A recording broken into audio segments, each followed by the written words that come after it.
This is Retirement Roadmap Radio with Mark Fricks of Master Plan Retirement Consultants. Listen in as we address your retirement concerns and provide insight to help put you on the path to achieving your retirement goals. And now, Retirement Roadmap Radio. Hi folks, welcome back to Retirement Roadmap with Master Plan Retirement Consultants. My name is Evan, and with me as always, retirement planner Mark Fricks. We are nearing the anniversary of a devastating moment in international market history. On October 19th, 1987, a severe market crash known as Black Monday occurred, causing worldwide losses of 1.71 trillion US dollars. In addition to devastating worldwide losses, it also sparked fears of a new Great Depression. Though many factors played into creating a perfect storm of a market crash, one of the main causes is thought to have been program-driven trading models, with a flood of sell orders following a bearish market week that was then compounded by investor panic. The S&P and Dow Jones both dropping more than 20%. Of course, this has not been the only historically significant market crash. Many compare Black Monday to the bursting of the real estate bubble in 2008, some agreeing that 2008 was even worse. Mark, first of all, why do we invest in the market? Remind me, especially with the risk of such potential loss. Well, after hearing that, I don't think we should actually. No, so we know over time markets make money. The reason people lose money in the market is the two emotions we've talked about, fear and greed. And so the reason to invest in the market is, first of all, it's really the only way to beat inflation. Inflation averages 3 to 4%. As you know, I believe it averages more like 4 to 4.5% because of some of the vital things they leave out of it. So you can't make that kind of money on average in a savings account, a bank account. I know that sometimes rates get higher and you make a little bit more money, but that means all the other rates are higher, so you're losing money in other places. But long term, the market has averaged 8%. So you've got to invest there, especially during your growth years. If you're working and you're trying to accumulate money, you have to realize that theoretically you're saving for the last third of your life, unless you want to work till you die. And so if you're going to be retired for 25 years and you don't grow enough money, you're not going to be able to afford to retire. That kind of comes down to that. We've seen that as an example with, as we know, we work with a lot of federal workers. And so one of their choices in their thrift savings plan, which is like a 401k, is what's called the G fund. Those are government bonds. They don't even beat inflation. It's kind of like putting it in a CD or something like that. And the difference after 25 years is, like 300,000 versus $1 million. And so you don't even keep up with inflation. And then you introduce taxes, and that's even more drain on whatever you're saving. Okay, so you have to be in the market to really to be able to save enough money to retire on, unless you just want to live on Social Security, if it's still there. Okay, so are you saying that investing in the market is the right choice for everyone? No blanket statements, no recommendations here. I'm just saying that that's the reason that we invest in the market. I've got some clients that want to be totally in the market, even in retirement. I've got some clients that are like, how can I keep all my money safe? I think there needs to be a balance, especially when you're approaching retirement. But, we have a lot of our clients' kids come to see us, and they're in their, 20s and 30s, maybe even 40s, and they're looking for help. And at that age, I say, you need to be all in the market. You need to be not necessarily aggressive, but at least moderate, and just ignore the market. Just, maybe we can help you manage your 401k here and there and things like that to avoid some of the drops. But long term, the market makes money. So long term, the market makes money. Shouldn't retirees be even more wary of the market than someone who may be younger with a much longer time horizon, whereas a retiree or soon to be has a very short time horizon?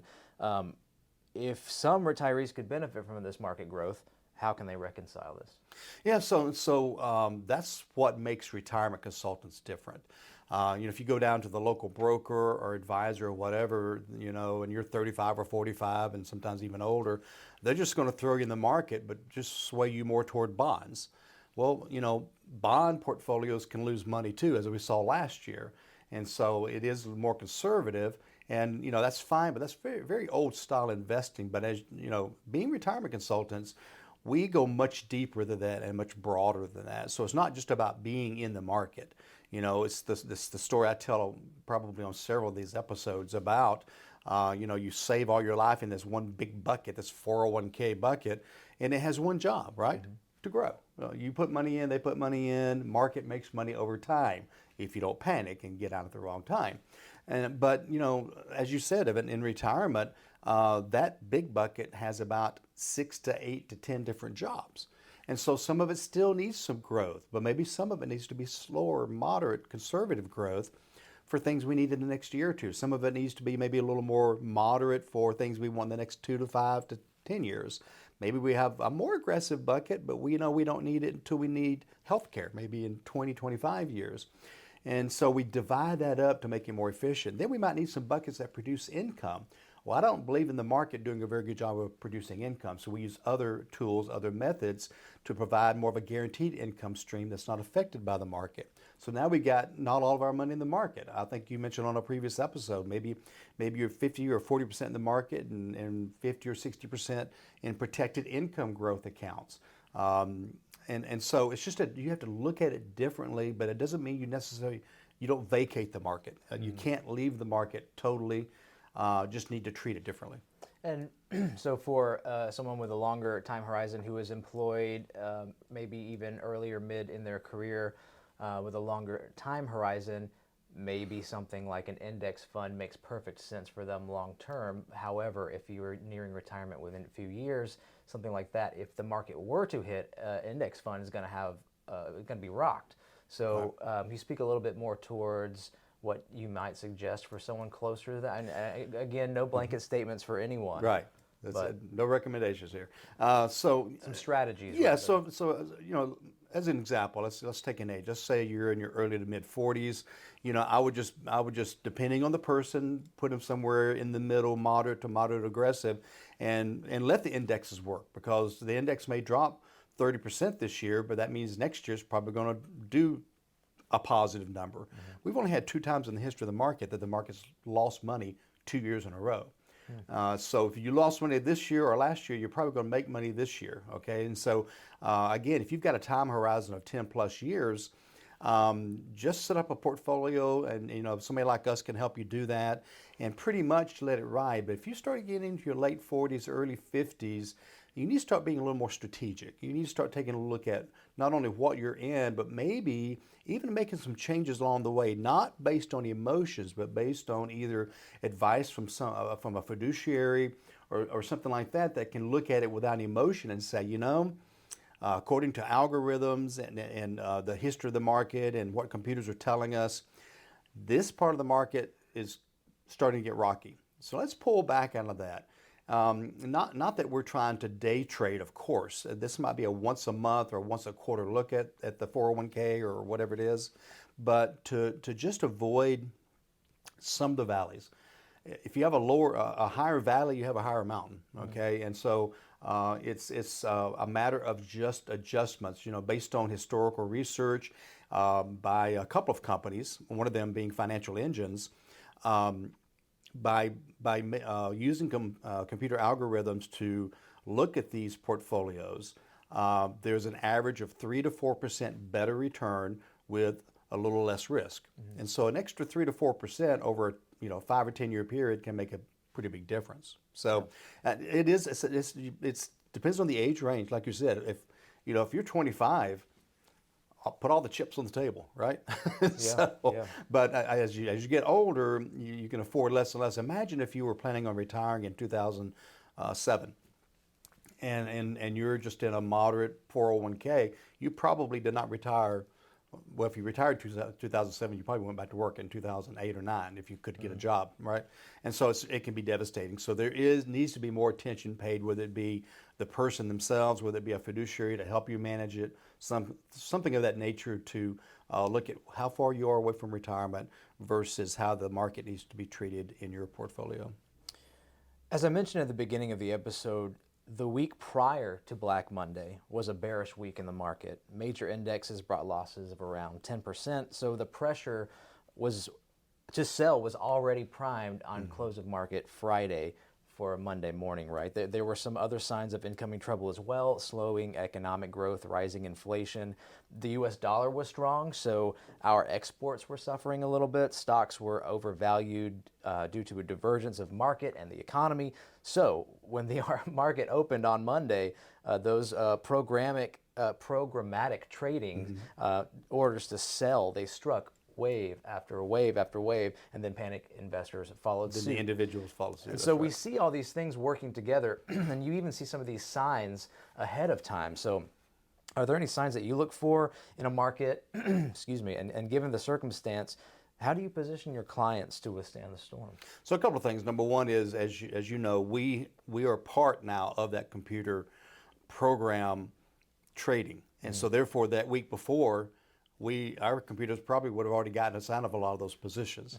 It was the individual investors that weren't using those programs that got hit the hardest. And so, and you know, a little interesting, I probably shouldn't reveal this, but that's actually the year I got my investment license. Oh, wow. Was 1987. Excuse me.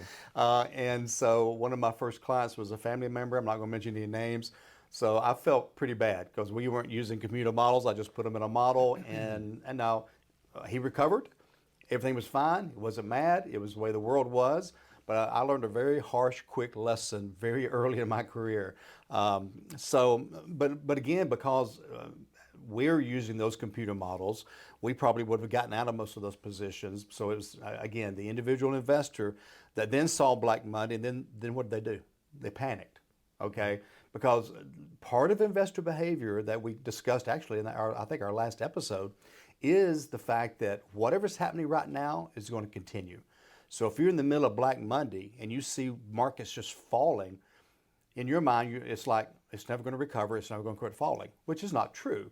So if they just held their position, the recovery, actually the market made money that year. Yeah. Barely, but so if you just held on to it and waited till the end of December, you would have been about even. And so again, it's that fear and greed factor that either if you've got somebody helping you or the computer-oriented programs that we use, then Black Money would not have been an issue. Well, and, you know, it's easy to know that intellectually, but it's really hard to blame an investor when you're looking at your own account and watching it shrink to not just pull the plug and say, I'm out. That's that fear and greed, and that was intense fear. That was like, this is money I've saved, and I'm never getting it back. Yeah, that's what that was. And I'm not saying, you know, that somebody is crazy for doing it. That's a fact. That's the way our emotions work. Okay, it's the same thing with things are good. You know, it's what, you know, how the tech bubble occur, because everybody was seeing the tech market going up and up and up. And you're like, well, you know, I'm a little bit in tech, and you see it going up even more. Well, I'm gonna buy more. It goes up more. I'm gonna buy more. And guess what? You're buying higher and higher and higher, and then it collapsed. And so people lost so much money. And it's those two emotions. And I'm not blaming anybody. You know, that's why I don't manage my own money. I let our computer managers, our actively management managers, manage that money, because even I have emotions, and I'm not going to say I can control every emotion as well. Yeah. Folks, I do want to take a moment to remind you to check out our website, masterplanretire.com. There you can find multiple retirement resources, including links to these episodes.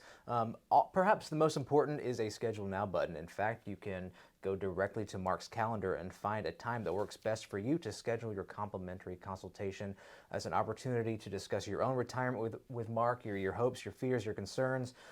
We offer some reports we can run for you, give you a 10,000-foot view of your own retirement. So feel free to take us up. Again, completely complimentary, masterplanretire.com, or feel free to give us a call at the office, 770-980-9262. Can you speak a little bit more? You mentioned this earlier on in the conversation about how we would diversify assets a bit in a retirement plan. Can you speak more about the creation of a true retirement plan and how you balance longevity and protection? Okay, so a true retirement plan consists of many, many components. So what we're talking about today, the part of that retirement roadmap, as we like to call it, is the asset and growth section, okay? And so we've talked about this before, the color of money. So as you're working, your younger and middle years, all of your money needs to be red. Red equals risk, okay? Again, not a recommendation. I'm just saying, generally speaking, the majority of your money needs to be there. But as we get closer to retirement, we begin segmenting, again, those buckets we talk about or whatever. But the colors help us. And so we still need some of that red money. But we, as I mentioned earlier, we use actively managed accounts, which turns that red a little bit more orange. So it pulls a little bit of the risk out. You can still lose money. You can still have fluctuations. We're trying to minimize those or make them less volatile. But then we set aside some money into what we call green money. So green money is growth that is tied to the market. In other words, it can go up with the market, but it can't go down with the market. Now, it's not going to make as much as the market. So if the market's averaging 8, maybe these average 5 to 6, okay? But they don't go below 0, okay? And so that's a perfect income bucket. If you don't have fluctuations, you don't want to be taking money out of your account on a monthly basis in retirement if your account's down 22% or 36% like the NASDAQ was last year. And so green money is income money. Then you still have a little bit of yellow money, which is cash and things like that. And then we even go further. We take that red money, which is now orange. We also diversify that more as well. You might have 4 or 5 red buckets or orange buckets that are managed differently. Some may be growth, some may be value, some may be international, some may be very conservative, some may be a little more moderate. Some might be something like a hedge, like a precious metals. I was meeting with a client the other day, and they was like, do you use hedge funds? No, I don't mean that. I mean a hedge, kind of hedging our bets, okay? And so precious metals work the opposite of the market. And so we believe in having some precious metals. I prefer the physical, actually, because there's no fees built in. There's there's not mining stocks included. There's not all these little weird things going on. It's strictly just gold and silver primarily. That, again, typically when the market goes, I'll give you an example, okay? These are rock solid numbers. The 2008, 2009, over that 1.5 to 2 year period, the market dropped 56%. A 50-50 combination of gold and silver went up almost 500%, okay? And so now it pulled back some, but it never went back to where it was when the market recovered. So it is, we call it wealth insurance. So that's just another example of being able to diversify so that we've got something in areas that that have a direct correlation to the market or a direct opposite reaction. While at the same time, certain times value stocks do better, certain times growth stocks do better. So we want different variations of that too. And then again, we throw the green money in on top of that as well. And now you get a nice balance. Think of it this way, Evan. If precious metals are up some when your market's down, plus you've got half your money in green, your overall portfolio may actually be up a little bit. Right. So it's a different way of looking at it because now we're retired. Now we have different needs.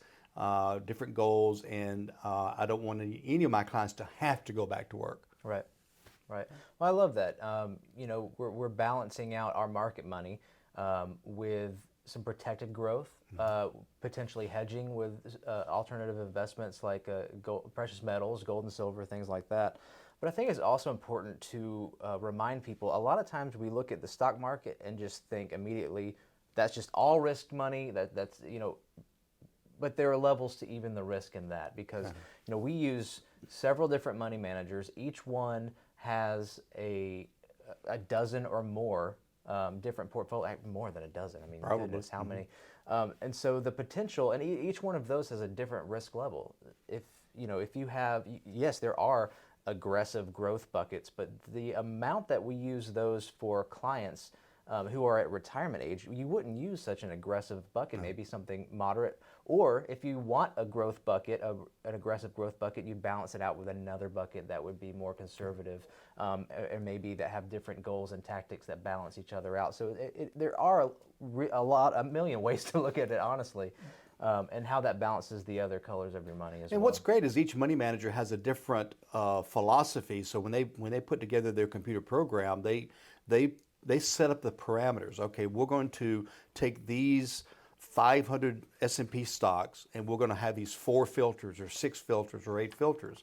So each of them are filtering out something different to get what they want, and then they constantly monitor it. So by having 4, 5, or 6 of these accounts, again, maybe this one's filtering out all the companies that I'm just trying to think of a good example, maybe that are in a certain sector. Maybe this one's filtering out companies that don't pay a good dividend. There's thematic investing, which is more of a longer term, looking not at sectors, but at particular types of companies based on growth patterns or what. I mean, it's so many different things you can choose from, and we're constantly monitoring, looking for what works best, what's continuing to do better. We recently fired one of our money managers, or in the process of firing that particular portfolio because it has lagged behind our other ones. And so I'm not going to, whatever algorithm they changed or whatever today's world has changed since 5 years ago when they had a great track record, we're not going to stick with them. So our job is to continually monitor those and swap them out as changes in the economy, changes in the portfolio, and changes in the client's life as well. Yeah. Well, we already know that one of the biggest hurdles to overcome in retirement planning is, of course, outliving your money. We've spoken about market risk, but we know that nothing happens in a vacuum, correct? A poor market may also coincide with high inflation. Inflation can push people into higher tax brackets. Tax laws can change with policy change. Our regular income streams, such as Social Security or our health care coverage, like Medicare, can also be affected by inflation and taxation, etc. So how do you plan for one problem area when there are so many other external forces to consider that also affect each other? Well, so that's another show. But short answer is this, is we constantly monitor and, as you know, meet with our clients regularly to make those adjustments based on all the things that are happening. We communicate via email, we communicate via phone calls, we communicate with review meetings, sometimes short Zoom meetings. A lot of times a client may call up and just say, hey, I just need to be talked to for a minute. I'm a little uncomfortable with what's happening here, there, or the other. And we give them the truth because we have a viewpoint that not only, again, we're taking some of the fear and greed out of the emotion, but just a lot of times they just say, I just need reminding, of our long-term goals. And, by the way, 60% of your money can't even go down, and it keeps up with inflation because we've added an inflation factor to the income or whatever. And so it's just a matter of continually monitoring and making sure, and our staff does a great job of doing that. If they call me, if they call you or whatever, we know what their plan looks like. It's in writing, their retirement roadmap, and if we need to make a tweak, a change, because again, of economic reasons, because of laws that have changed, like you said, because of things that changed in their lives, we can do that, and we constantly monitor that. Well, and that's the nuance of retirement planning, is that there are multiple strategies, and how they all work together is a big focus of what we do. It's easy to be nervous. Final question. It's easy to be nervous of the stock market when the largest asset of so many Americans is, in fact, a bucket of invested money in a 401k or a similar retirement savings vehicle. What would you say to a retiree or soon to be who has fear of the market? Call us. Schedule a meeting, because if you don't have a plan, it's easy to be fearful. One of the first things people tell us after about the third meeting is, you know what you guys have done for me? You've given me peace of mind because I have a plan, I see how it works, I see the balance, and I can see how I'm not going to run out of money because I've got guaranteed income over here. So even if the market went to zero, which it can't do, that means our country has ceased to exist. But even if it went to zero, I have this guaranteed income here. And so there's this peace of mind. So really having a plan, imagine the stress of building a house without a blueprint. So it's basically having a blueprint for retirement. Yeah. Great. Well, folks, I want to remind you to check out our website, masterplanretire.com. There you can schedule your complimentary consultation with Mark. Also, our phone number, 770-980-9262. Mark, any parting words for our audience today? Hey, bookmark the website. It's a great resource, constantly adding new information and checklists and all those types of things, new episodes all the time. And schedule a meeting. I'd love to meet with you, okay? But until we see each other again, remember, plan well and prosper. Take care, everybody. This was Retirement Roadmap Radio with Mark Fricks of Master Plan Retirement Consultants. To schedule a complimentary consultation, go to masterplanretire.com or call 770-980-9262.